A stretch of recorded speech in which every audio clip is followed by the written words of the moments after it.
नमस्कार। Hello doctor कार्यक्रम में आप सभी दर्शकों का हार्दिक स्वागत, अभिनंदन। दर्शकों, जैसा कि आप जानते ही हैं, हेलो डॉक्टर कार्यक्रम में हम लेकर आते हैं आपकी और हमारी स्वास्थ्य से जुड़ी हुई तमाम जानकारियाँ।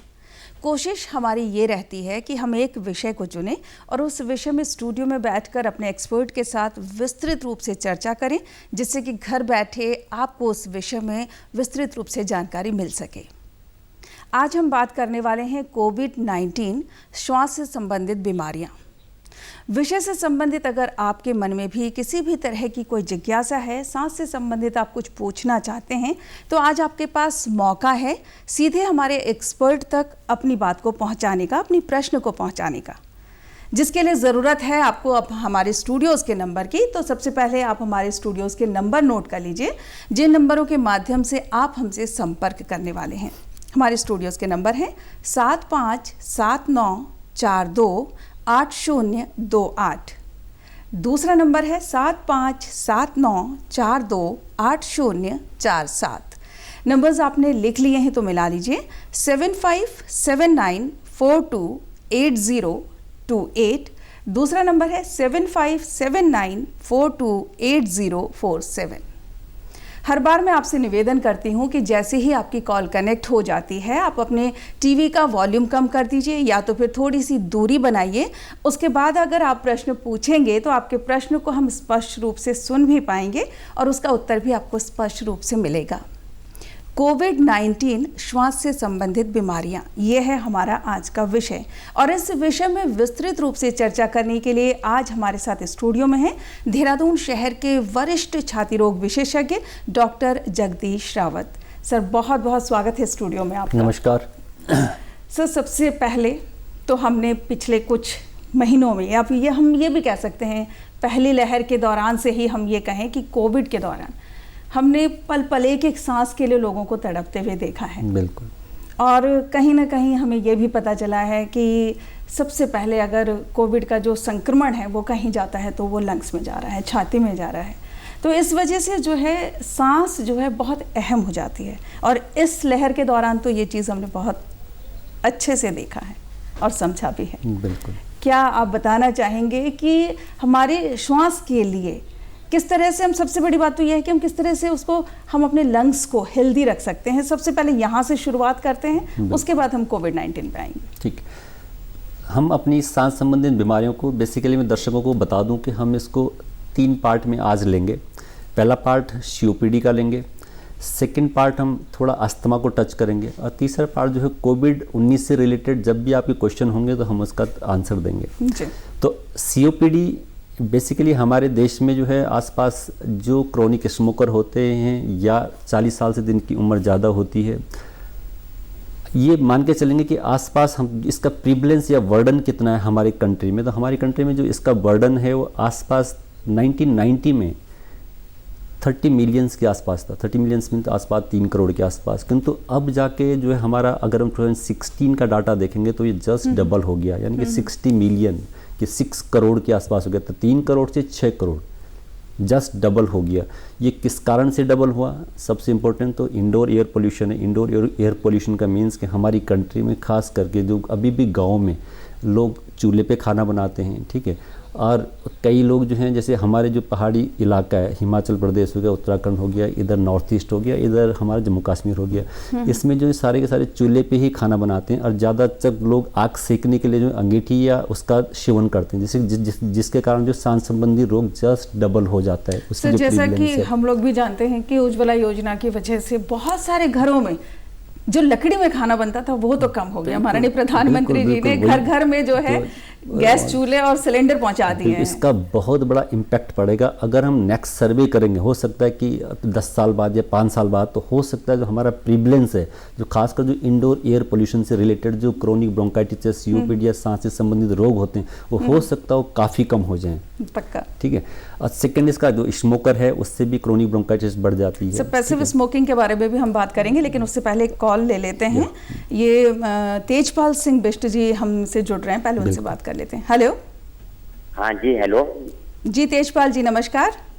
हाँ जी दीदी, प्रणाम। जी प्रणाम।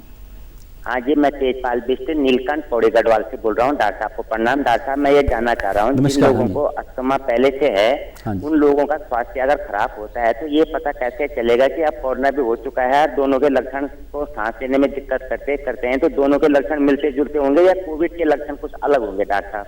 जी सर। बहुत बढ़िया क्वेश्चन है। बेसिकली ये पूछने जा रहे हैं कि जिनको सांस संबंधी रोग या अस्थमा वगैरह बहुत पहले से है, अगर देखो अस्थमा वालों लोगों को भी साल में 2 या 3 बार एक्सासर्बेशन हम इसको कहते हैं, तो एक्सासर्बेशन हो सकता है। वो वायरस के कारण भी हो सकता है तो उसमें भी फीवर आएगा, बैक्टीरिया के कारण भी हो सकता है उसमें भी फीवर आएगा, या मौसम जब चेंज होता है उसके कारण भी एक्सासर्बेशन हो सकता है।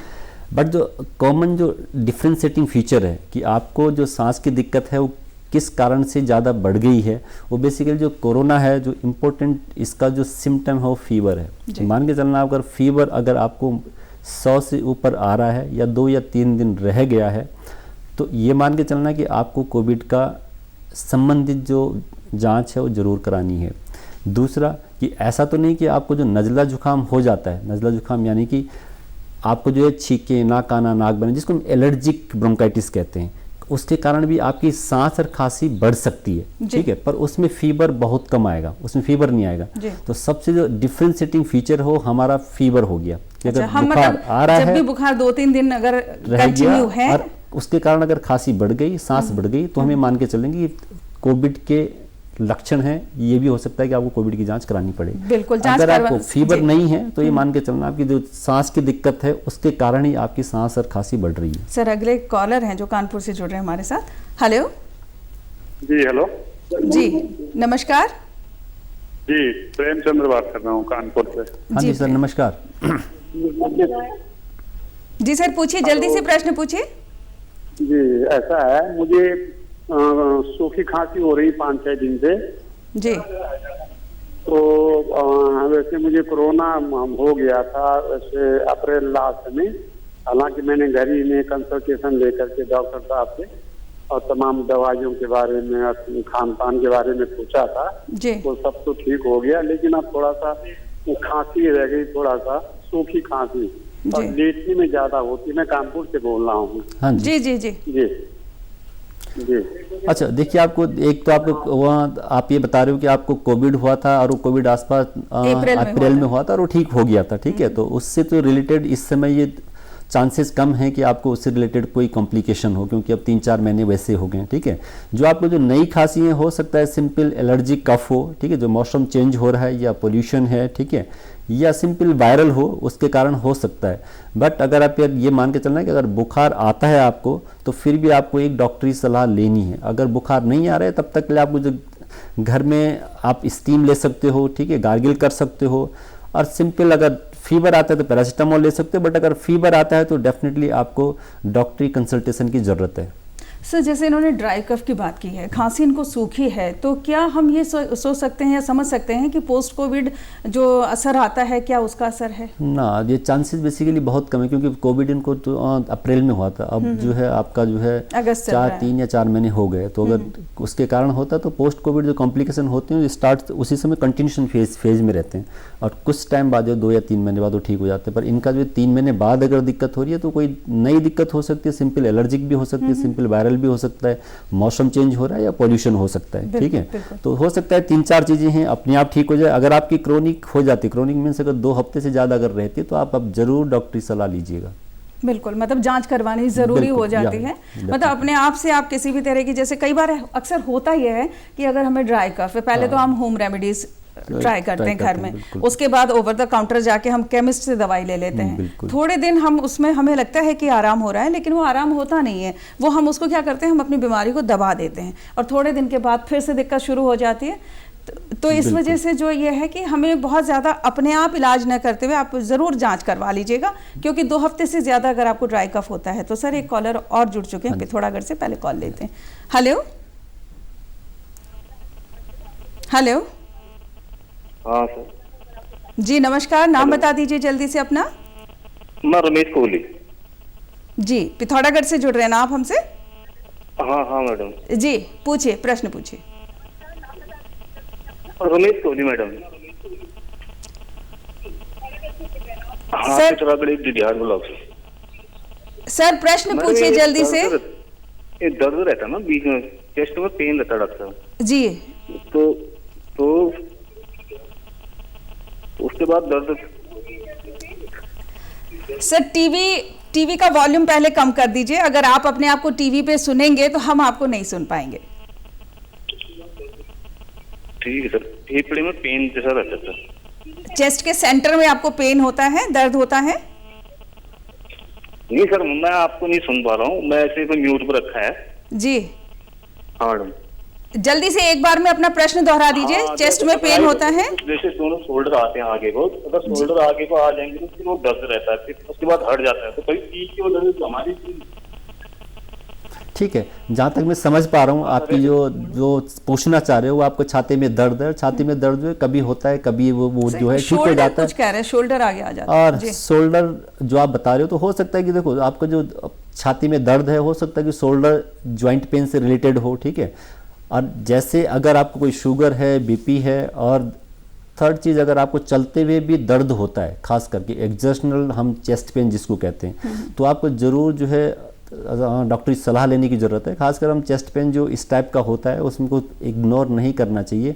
और कार्डियक पेन भी हो सकता है, क्योंकि जो एंजाइना जिसको हम कहते हैं, ठीक है, सर सेंटर में अगर पेन हाँ है तो? सेंटर में पेन, बिल्कुल। अगर सेंटर में पेन हो रहा है, चलते हुए हो रहा है, एडजस्टनल है, और वो खास करके रेफर्ड होता है टुवर्ड्स हमारे लेफ्ट आर्म में, लेफ्ट लिम्ब में, अपर लिम्ब हाथों में। की तरफ अगर दर्द हमारा बढ़ रहा है राइट साइड में, जी, कार्डियक कंसल्टेशन लेने की जरूरत है उस कंडीशन में। ठीक है, क्योंकि अभी बहुत ज़्यादा आपसे बात नहीं हो पाएगी किस कारण से हो सकता है। एक कार्डियक कारण हो सकता है, दूसरा चेस्ट में कभी कभी प्लूराइटिस हो जाती है, इन्फेक्शन हो जाता है, पर जिस उसमें उस कंडीशन में आपको जो है फीवर होता है, आपको फीवर तो है नहीं, तो कोई इन्फेक्टिव कॉज हमको नहीं लग रहा है। ठीक है, नॉन इन्फेक्टिव कॉज है तो हो सकता है मस्कुलर हो, ज्वाइंट से रिलेटेड हो, और तीसरा जो है कार्डियक हो। सर कई बार ये भी कहा जाता है कि एसिडिटी की वजह से भी चेस्ट में पेन हो सकता है। जो सेंटर पेन हम बात करते हैं तो लोगों के समझ में ही नहीं आता है ये कि कार्डियक पेन है या एसिडिटी का पेन है। एक कंडीशन आती है जिसको कॉल है सर, पहले कॉल ले लेते हैं। हाँ जरूर। हेलो हेलो ओम जी। जी नमस्कार, नाम बता दीजिए अपना। नमस्कार जी, नमस्ते बहन जी। जी नाम बता दीजिए अपना। मेरा नाम केदार सिंह रावत है, मैं देहरादून से बोलो, लांगा से, ग्राम लांगा देहरादून से। जी पूछिए, क्या जानना चाह रहे हैं आप?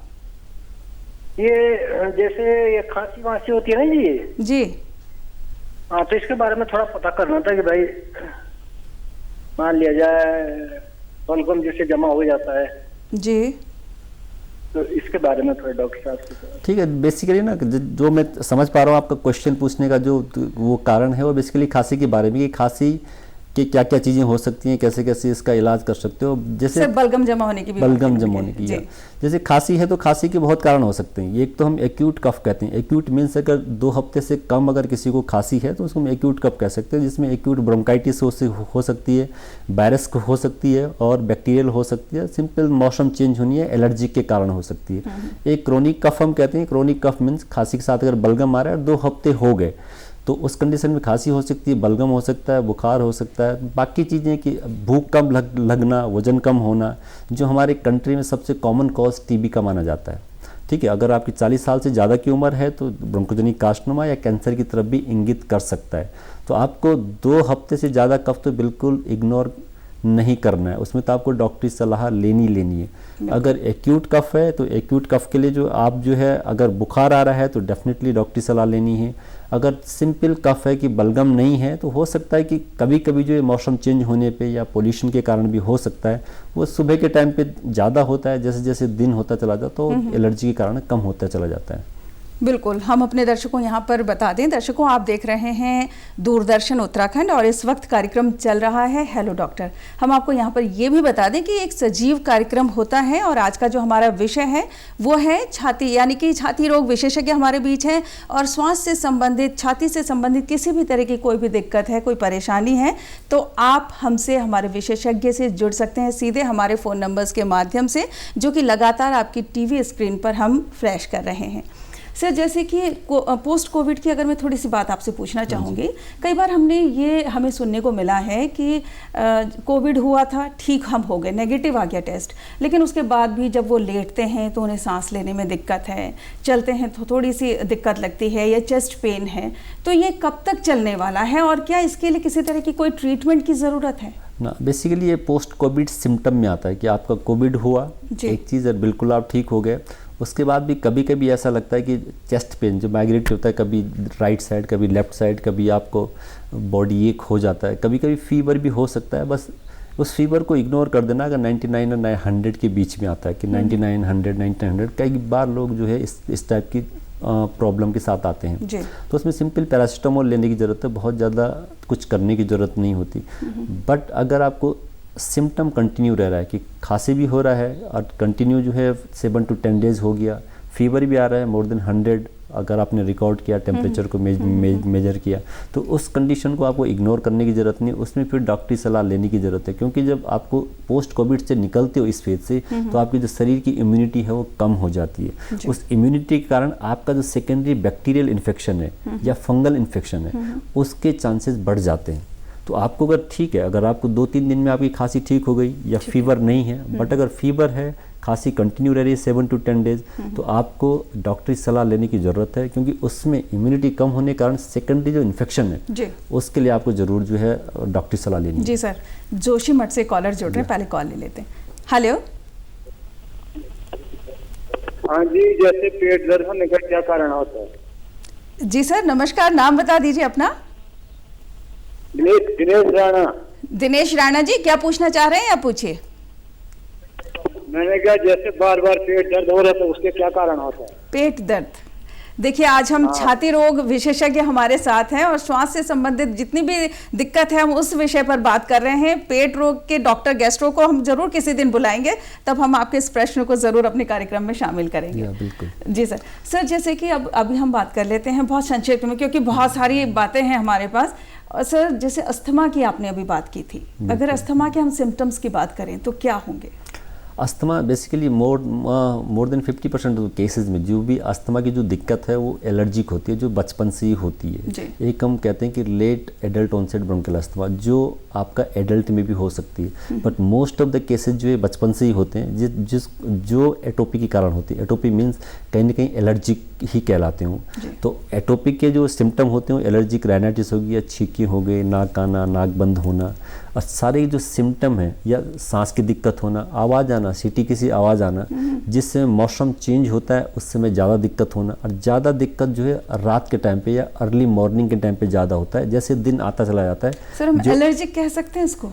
यही एलर्जी के सिम्टम है बेसिकली। जो सारे सिम्टम है एलर्जी के, कि साथ साथ एलर्जी एक जगह की नहीं हो सकती कि एयरवेज पूरा का पूरा नाक से लेके सांस की नली तो एक ही है। तो एलर्जी अगर होगा तो यहाँ से शुरू होगा कि छींको से शुरू होगा, छींके, नाक आना, नाक बंद होगा ना, सांस की दिक्कत, आवाज़ आना, ठीक है। रात के टाइम पे ज़्यादा दिक्कत होना, दिन के टाइम पे कम होना, और बीच में ठीक हो जाना, कि बीच में ये भी हो सकता है कि एक टाइम ऐसा है कि 2-3 महीने बिल्कुल ठीक रहो, फिर मौसम चेंज होगा। सर टेस्ट कौन से होंगे ये मैं आपसे जानूंगी आगे। एक कॉलर है जुड़ चुके हैं, कुकरेती जी, पहले उनसे बात कर लेते हैं। हेलो। हाँ हेलो, नमस्कार कुकरेती जी। हाँ नमस्कार जी। नमस्कार मैडम जी। नमस्कार। किस जगह से फोन किया आपने? मैडम नमस्कार। नमस्कार, किस जगह से फोन किया है आपने? मैं पीरी गढ़वा से फोन किया जी जी जी, प्रश्न पूछिए जल्दी से। चम्बा से कर रहा हूँ जी, पीरी गढ़वा से। जी जी जी, सुन लिया जी, प्रश्न पूछिए। डॉक्टर साहब सुबह जब मैं उठता हूँ तो मेरी छाती में भारीपन सा होता है और थोड़ी सी सीढ़ी नहीं चढ़ी जाती, सांस फूलने लग जाता है। तो मैं डॉक्टर के पास गया तो डॉक्टर ने मेरे को ये हार्मोनाइट 400 दिया है, जिसको लेता हूँ मैं तो थोड़ा देर को आराम पर मिल जाता है। तो कुछ और कोई दवाई हो तो? आपकी उम्र कितनी है? उम्र ऐसी मेरी 65 साल। बीड़ी सिगरेट पीते हो? पहले पीते थे? ना जी, कुछ नहीं पीता, बीड़ी सिगरेट नहीं पीता जी। कभी पहले पिया था? पहले, बहुत पहले, कभी 10 साल पहले। बिल्कुल ठीक है। बेसिकली जो ये बात कर रहे हैं कि 40 ईयर से ऊपर हैं, क्रोनिक स्मोकर पहले रह चुके हैं, सांस की दिक्कत है और इनहेलर दिए हैं, तो ये टिपिकल केस है हमारे जो COPD हम जिसकी बात कर रहे थे कि क्रोनिक ब्रोंकाइटिस है, ठीक है। तो इसमें बेसिकली सांस की नली में जो डिफेक्ट आ जाता है, सूजन आ जाती है, इन्फ्लेमेशन हो जाती है। जब भी सांस की नली में सूजन आएगी तो सांस की नली संकरी हो जाएगी, तो जैसे ये चलेंगे सीढ़ी चढ़ते हुए, तेज चलते हुए, तो सांस फूलनी शुरू हो जाएगी। और usually more than 40 years of age में ज़्यादा मिलता है और क्रोनिक स्मोकर को। तो इसका एक कारण स्मोकिंग है। दूसरा कारण जिसको मैं कह रहा था कि हमारे एशियन पार्ट में, या ये कह सकते हैं कि इंडिया के जो गांव में है, रूरल पॉपुलेशन में है, वो बेसिकली जो इंडोर एयर पोल्यूशन है कि हम जो है जो किचन होती है हमारी बहुत ज़्यादा वेंटिलेटेड नहीं होती। दूसरा, हम जो बनाते हैं वो चूल्हे पे बनाते हैं, जिसके कारण बहुत ज़्यादा धुआं उड़ जाता है। उसी धुएं को हम इनहेल करते हैं, वही चीज़ जो है हमको क्रोनिक ब्रोंकाइटिस जो या ब्रोंकाइटिस या COPD जिसको हम कहते हैं, वो जो है बीमारी का रूप ले लेती है। तो जैसे आपने कहा, उज्ज्वला योजना डेफिनेटली ऐसे रोगियों के लिए ये कह सकते हैं कि वरदान साबित हो सकती है कि जो इंडोर एयर पर 50% ऑफ द केसेस हमारी कंट्री में, अगर हम यूरोप की बात करेंगे और US की बात करेंगे तो जो क्रोनिक जी, इन्होंने कहा है कि दवाई इनकी चल रही है, कुछ और करने की ज़रूरत है। हाँ, मेरे को लग रहा है कि आपकी जो चल रही हो, जो फॉर्मोनाइड जैसे आप कह रहे थे कि इनहेलर है, बिल्कुल आपकी बीड़ी सिगरेट आपको दोबारा छूनी नहीं है, धुएं से दूर रहना है। जो आपको इनहेलर दिया है फॉर्मोनाइड, उसको आप रेगुलर लोगे, 2 पंप सुबह 2 पंप शाम को, छोड़ना नहीं, वो आपको रेगुलर लेना है। हो सकता है कि आजीवन आपको लेना पड़े, बट बीच बीच में कोई अगर दिक्कत होती है तो अपने डॉक्टर्स को दिखाना भी है। बिल्कुल। देवान सिंह जी हैं अल्मोड़ा से, जुड़ रहे हैं हमारे साथ। हेलो। हाँ, नमस्कार मैम। जी नमस्कार। जी, डॉक्टर साहब को भी नमस्कार। नमस्कार जी, पूछिए दीवान जी। मैम ऐसा है, हेलो जी जी, पूछिए, प्रश्न पूछिए। जी मैम ऐसा है, मेरी मिसेज की प्रॉब्लम है ना, उस गले में उनके क्या है, पहले टॉन्सिल टाइप के हुए थे, वो पक के फट गए थे, और उसके बाद क्या है, मैं ये जानना चाह रहा हूँ कि अब उनका क्या है, जो ब्रेस्ट होती है जहाँ दूध की होती है, उनमें भी थोड़ी गांठें हो रही हैं। क्या ये गले का संपर्क इनसे है? डॉक्टर कह रहे हैं कि एलर्जी है गले में, 2 साल में ठीक होगी गले। नहीं, आई थिंक देखो, जो आप क्वेश्चन पूछ रहे हो ये तो उससे पूछ रहे हो जो आपको जो टॉन्सिलाइटिस या फेरिंजाइटिस की बात कर रहे हो, दूसरा ब्रेस्ट से रिलेटेड पूछ रहे हो। तो ये दोनों चीज़ें ना बेसिकली दोनों चीज़ें डिफरेंट हैं, बहुत ज़्यादा कनेक्टेड नहीं है, ठीक है। जो आपका जो गले वाली दिक्कत कह रहे हो वो अलग चीज़ हो गई, ठीक है, उसका ऑपरेशन हुआ जैसे आप बता रहे हो। और जो ब्रेस्ट वाली चीज़ें आपको गायनेकोलॉजिस्ट को दिखाने की जरूरत है, महिला डॉक्टर को दिखाने की जरूरत है उसके लिए। बिल्कुल। और हम यहाँ पर आपको ये जरूर कहेंगे कि देखिए, देर मत कीजिए। किसी भी तरह की कोई गांठ अगर आपको दिखाई दे रही है और वो दर्द रहित है, तो अगर उसमें दर्द नहीं है तो आप डॉक्टर से ज़रूर मिलिए और जल्दी मिलिए। दिखाएंगे जितने जल्दी, क्योंकि हमें किसी भी बीमारी का बारे में पता चलता है तो उस बीमारी का इलाज उतना ही आसान होता है, इसलिए देर मत कीजिएगा।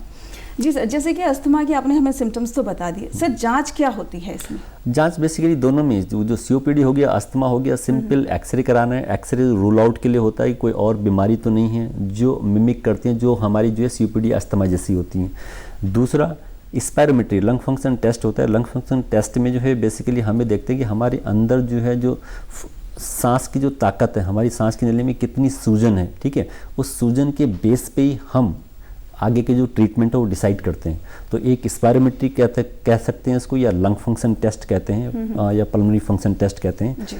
और दूसरा हमारा सिंपल एक एक्सरे है। बहुत ज़्यादा जांच की जरूरत नहीं होती है, क्लिनिकल बेस पे हम डायग्नोसिस बना लेते हैं, ठीक है, सिम्टम के बेस पे, क्लिनिकल बेस पे। अगर अब ज़्यादा से ज़्यादा हम एक्सरे इसलिए कराते हैं, रूल आउट के लिए कराते हैं, और एक स्पायरोमेट्री की जरूरत होती है। जी सर, मध्य प्रदेश से एक कॉलर जुड़ रहे हैं हमसे, पहले कॉल लेते हैं। हेलो। हेलो, नमस्ते मैडम। जी नमस्कार, नाम बता दीजिए अपना। संदीप ठाकुर है मैडम नाम। जी पूछिए, क्या जानना चाह रहे हैं आप? सर ये हमारे मतलब कि अंकल के लड़के को मतलब कि खांसी बहुत टाइम से चल रही है जी। और उसका इलाज भी करवा लिया हमने, देवास के डॉक्टर को बता लिया, उसके बाद में आयुर्वेदिक दवा भी खिला दी उसको, उसके बाद में घर के भी उपाय कर लिए। तो मैडम उसकी थोड़े टाइम तक तो मतलब खांस बंद हो जाती है, उसके बाद में फिर चलने लग जाती है।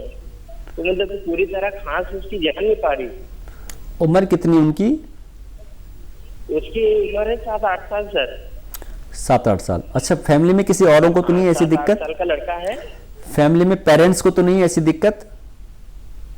फैमिली में पेरेंट्स को नहीं है कोई दिक्कत ऐसी।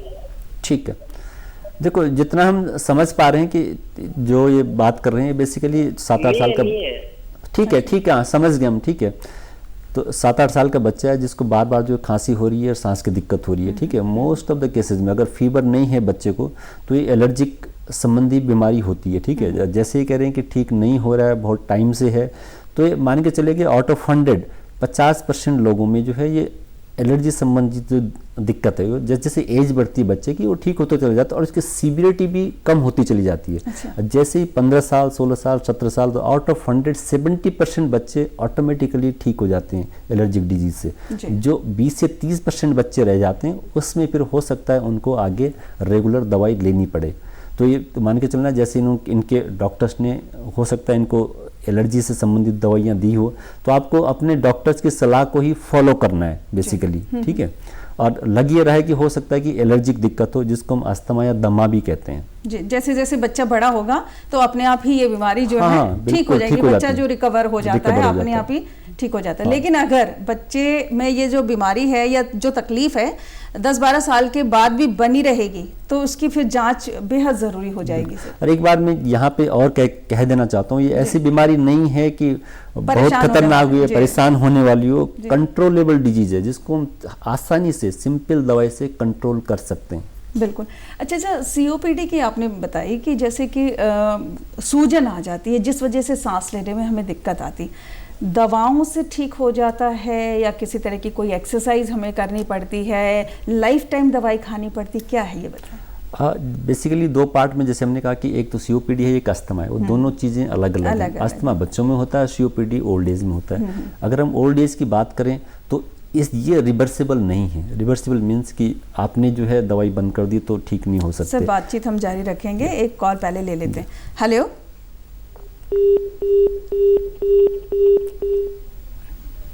हेलो, लगता है इनका संपर्क हमसे कट गया है। जी सर, कंटिन्यू करें। तो जैसे हम सीओपीडी की बात करें तो इसमें सबसे इम्पोर्टेंट चीज़ होती है अगर आपने स्मोकिंग छोड़ दी सही टाइम पे, डॉक्टर की सलाह मान ली और आप जैसे आपको सिम्टम शुरू होते हैं, खांसी शुरू हुई, सांस की दिक्कत शुरू हुई और डॉक्टर ने कहा आपको बीड़ी सिगरेट छोड़ देनी है, या आप इंडोर एयर पोल्यूशन के संपर्क में या चूल्हे पे खाना बनाते हैं या कहीं पे स्मोक किया, डस्ट या फ्यूम्स के कांटेक्ट में, अगर आपने वो वाली चीज़ छोड़ दी तो आउट ऑफ 100 50% में सिम्टम आपके कम हो जाते हैं। बिल्कुल सर, कॉलर जुड़ चुके, पहले कॉल लेते हैं। हेलो,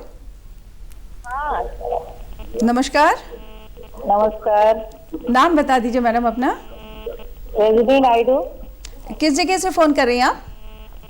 ये हार्ट के इस पर बता रहा टीवी में। जी जी, टीवी का जो नंबर दे रहे थे तो उसका मैंने डायल करी। बिल्कुल। आप किस जगह रहती हैं, किस जगह से फोन कर रही हैं अभी? तिरोड़ी। सिटोड़ी, अच्छा जी, पूछिए, प्रश्न पूछिए। वही मेरे हार्ट में ना स्वेलिंग है। जी, फिर से पूछिए। तिरोड़ी। नहीं, प्रश्न पूछिए अपना, क्या जानना चाह रही हैं आप? हार्ट में स्वेलिंग है हमें। हार्ट में स्वेलिंग है? हाँ, हार्ट में स्वेलिंग है। नहीं, उससे आपको दिक्कत क्या हो रही है? हार्ट में स्वेलिंग है। नहीं, हार्ट में स्वेलिंग के कारण आपको परेशानी क्या हो रही है? आप अपनी परेशानी बताओ ना उसके कारण। हाँ, तो ब्रेस्ट में पेन होता है। ओके, जैसे मैं इनका क्वेश्चन समझ पा रहा हूँ तो हो सकता है कि ब्रेस्ट से रिलेटेड किसी बीमारी के बारे में पूछ रहे हैं, ठीक है।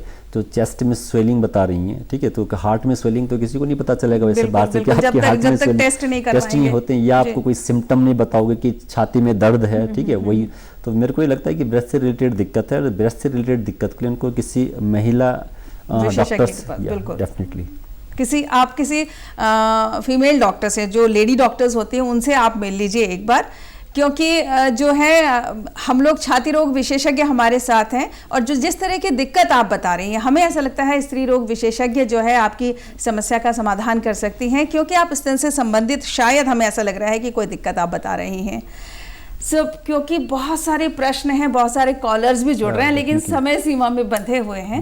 लेकिन हम फिर भी चलने से पहले आपसे ये ज़रूर चाहेंगे कि अगर हमें स्वस्थ रहना है, अपने सांसों को स्वस्थ रखना है, क्या ध्यान रखना होगा? डेफिनेटली हमको 2-3 चीज़ें हैं कि एक तो आपको जो स्मोकिंग, जिसके लिए मैंने कहा, जो फेफड़े के लिए सबसे जो इम्पोर्टेंट चीज़ है वो होता है कि आपको धुआं, कि धुएं को आपको किसी भी रूप में ले रहे हैं, आप अगर सिगरेट या बीड़ी की स्मोक से रिलेटेड ले रहे हैं या इंडोर एयर पोल्यूशन की बात कर रहे हैं हम कि चूल्हे से रिलेटेड ले रहे हैं, या आपके ऑक्यूपेशन से, कि ऑक्यूपेशन जिस भी आप जहाँ पे काम कर रहे हैं अगर वहाँ पे डस्ट या फ्यूम से रिलेटेड कुछ भी चीज़ है तो उसको आपको छोड़ना पड़ेगा उस चीज़ को। तो सबसे पहले तो हम उसकी बात करेंगे जिसको हम छोड़ सकते हैं। Prevention is the better than cure. तो सबसे पहले तो प्रिवेंशन की बात। दूसरी चीज़ें हमारे इसमें आ जाती है एक्सरसाइज। तो एक्सरसाइज डेफिनेटली मैं तो सबसे कहूँगा कि आपको ब्रीदिंग एक्सरसाइज रेगुलर करनी चाहिए, चाहे तकलीफ हो चाहे ना हो डेफिनेटली, कि चाहे हो ना हो। तो कोविड के बाद तो इसकी बहुत ज़्यादा इंपॉर्टेंस हो जाती है, ठीक है। तो दूसरी चीज़ एक्सरसाइज। तीसरी चीज़ डॉक्टरी सलाह जरूर लीजिए कि अगर आपको सांस से रिलेटेड कोई भी दिक्कत होती है या खांसी होती है, क्रोनिक कफ है, 15 दिन से ज़्यादा का कफ है या सांस की दिक्कत होती है या फीवर है, तो अपनी डॉक्टरी सलाह ज़रूर लीजिए कि हो सकता है आपको किसी बीमारी से जूझ रहे हों। बिल्कुल, क्योंकि अगर किसी भी तरह की कोई समस्या है, कोई दिक्कत है, और आप जब तक डॉक्टर के पास नहीं जाएंगे या एक्सपर्ट के पास नहीं जाएंगे, तब तक आपको ये पता ही नहीं चलेगा कि अंदर दिक्कत क्या हो रही है। इसलिए थोड़े भी सिम्टम्स अगर आपको दिखाई देते हैं तो डॉक्टर के पास ज़रूर जाएं और जल्दी से जल्दी अपनी जाँच ज़रूर कराएं, क्योंकि हर बार हम लोग कहते हैं कि जैसे ही जाँच आप जितने जल्दी आप जाँच करवाएंगे उतने ही जल्दी उस बीमारी का इलाज संभव हो पाएगा। सर, आप स्टूडियो में आए, बहुत अच्छी जानकारी दी, समय निकालने के लिए आपका बहुत बहुत धन्यवाद। Thank you. दर्शकों, हमें उम्मीद है श्वास से संबंधित जितनी भी बातचीत आज हमने की है श्वास रोग के बारे में, छाती रोग के बारे में, ये आपको ज़रूर पसंद आई होगी। फीडबैक अगर आप हमें देना चाहें तो जल्दी से हमारे कार्यक्रम का पता नोट कर लीजिए। हमारे कार्यक्रम का पता है हेलो डॉक्टर कार्यक्रम, दूरदर्शन केंद्र, हरिद्वार बाईपास रोड, निकट रिस्पना पुल, देहरादून, उत्तराखंड। अगले सोमवार में एक नए विषय के साथ हम फिर से उपस्थित होंगे। तब तक के लिए समस्त हेलो डॉक्टर की टीम को दीजिए इजाज़त। नमस्कार।